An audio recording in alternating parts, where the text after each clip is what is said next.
এক ঐতিহাসিক মুহূর্ত। মিজোরাম এবং গোয়ার পর ত্রিপুরা দেশের তৃতীয় রাজ্য হিসেবে পূর্ণ সাক্ষরতার মর্যাদায় ভূষিত। এই সাফল্য নিঃসন্দেহে রাজ্যের জন্য অত্যন্ত গর্বের এবং এটি মাইলফলক হিসেবে চিহ্নিত হয়ে থাকবে। বক্তা মুখ্যমন্ত্রী মানিক সাহা। সে সাথে মুখ্যমন্ত্রী সাক্ষরতা অভিযানের সৈনিকদের ধন্যবাদ জ্ঞাপন করেন।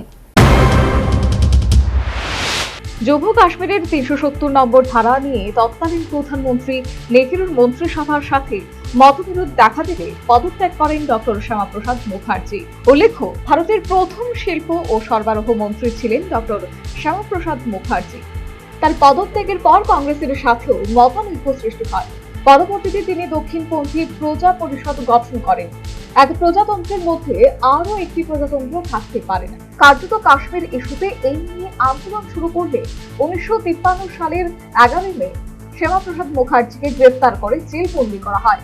জেলবন্দি থাকা অবস্থায় 1953 সালের 23 জুন রহস্যময়ভাবে কাশ্মীরে বন্দী অবস্থায় ডক্টর শ্যামাপ্রসাদ মুখার্জির মৃত্যু হয়।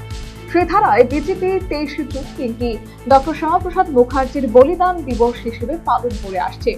সেই আঙ্গিকে সোমবার গোটা দেশের পাশাপাশি রাজ্য বিজেপি ডক্টর শ্যামাপ্রসাদ মুখার্জির বলিদান দিবস পালন করল। এদিন সকালে রাজধানী আগরতলার কৃষ্ণনগর স্থিত প্রদেশ বিজেপি কার্যালয়ে শ্রদ্ধায় স্মরণে ডক্টর শ্যামাপ্রসাদ মুখার্জির বলিদান দিবস পালন করা হয়। অনুষ্ঠানে রাজ্যের মুখ্যমন্ত্রী মানিক সাহা, প্রদেশ বিজেপির সভাপতি তথা সাংসদ রাজীব ভট্টাচার্য, যুব বিষয়ক ও ক্রীড়া মন্ত্রী টিঙ্কু রায়, পর্যটন মন্ত্রী সুশান্ত চৌধুরী, তপশিলি জাতি কল্যাণ দপ্তরের মন্ত্রী সুধাংশু দাস, মেয়র দীপক মজুমদার সহ বিজেপির অন্যান্য বিধায়ক, নেতা কর্মী সমর্থকরা উপস্থিত ছিলেন। শুরুতে ডক্টর শ্যামাপ্রসাদ মুখার্জির প্রতিকৃতিতে উপস্থিত মন্ত্রী এবং বিশিষ্টরা, অন্যান্য নেতা কর্মী সমর্থকরা এদিন ফুল দিয়ে শ্রদ্ধা নিবেদন করেন। পরবর্তীতে উপস্থিত বক্তারা নিজেদের ভাষণে ডক্টর শ্যামাপ্রসাদ মুখার্জির জীবনের উপর আলোকপাত করেন। এক্ষেত্রে মুখ্যমন্ত্রী মানিক সাহার বক্তব্য ছিল তাৎপর্যপূর্ণ ও ইঙ্গিতবাহী। ডক্টর শ্যামাপ্রসাদ মুখার্জির মৃত্যুতে রহস্য আজও অধরা বলে ইঙ্গিতপূর্ণ বার্তা দিলেন মুখ্যমন্ত্রী। ইচ্ছা করে যেতে দিল, আগের থেকে প্ল্যানিং। এটা নিয়ে যদি আমরা এই বিষয়ে আরো পোস্টমর্টম করি, আমরা জানি বিষয়গুলো এবং ওনাকে কিভাবে রাখা হবে।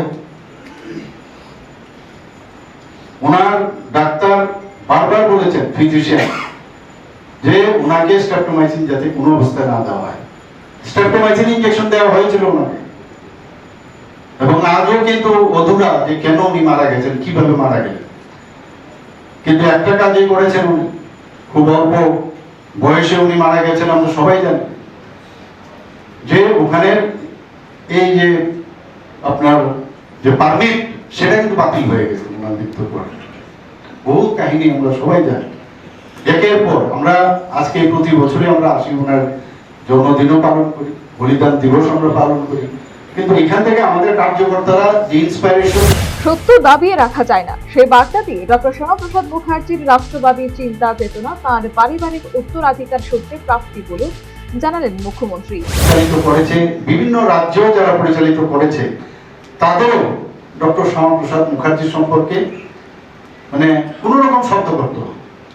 তো সেই জায়গায় দাঁড়িয়ে আজকে আবার আলটিমেটলি ট্রুথ কিন্তু কোনোদিন দাবিয়ে রাখা যায় না। আজকে ভারতীয় জনতা পার্টির সরকার আসার পর, বিশেষ করে মাননীয় প্রধানমন্ত্রী নরেন্দ্র মোদীজি আসার পর, যেভাবে শুধু ডক্টর শ্যামাপ্রসাদ মুখার্জি না, আরো যারা লিজেন্ড ব্যক্তি, নেতাজি সুভাষ চন্দ্র বোস থেকে আরম্ভ করে আমাদের সব ব্যক্তিরা উনি যেভাবে আবার তাদের সম্মান দিচ্ছে, সেটা আগে কোনোদিন ছিল না। সেই কাজটা আমাদের করছে। ওনার পিতার সম্পর্কে আমরা সবাই জানি, স্যার সতীশ মুখার্জি। এরকম একটা ফ্যামিলি যে রাষ্ট্রবাদী চেতনা এবং এই ফ্যামিলির থেকে উনি যে ইনহেরিট করেছে, উত্তরাধিকার সূত্রে আমি বলবো যে রাষ্ট্রবাদী চিন্তা, সেভাবে পবিত্র মর্যাদাপূর্ণ জীবনযাপন করার যে চিন্তা ভাবনা, সেটা ফ্যামিলি থেকে উনি সেটা পেয়েছেন। সর্বোপরি গোটা দেশের পাশাপাশি রাজ্যেও সোমবার ডক্টর শ্যামাপ্রসাদ মুখার্জির বলিদান দিবস পালন করল বিজেপি। দিনটি পালনে আগরতলার কৃষ্ণনগর স্থিত প্রদেশ বিজেপি কার্যালয়ে বিশেষ অনুষ্ঠানের মাধ্যমে ডক্টর শ্যামাপ্রসাদ মুখার্জির স্মৃতির প্রতি শ্রদ্ধা নিবেদন করা হলো। ডক্টর শ্যামাপ্রসাদ মুখার্জির মৃত্যুর রহস্য আজও অধরা বলে দিয়েছে ভাষণে তাৎপর্যপূর্ণ ইঙ্গিত দিলেন মুখ্যমন্ত্রী মানিক সাহা।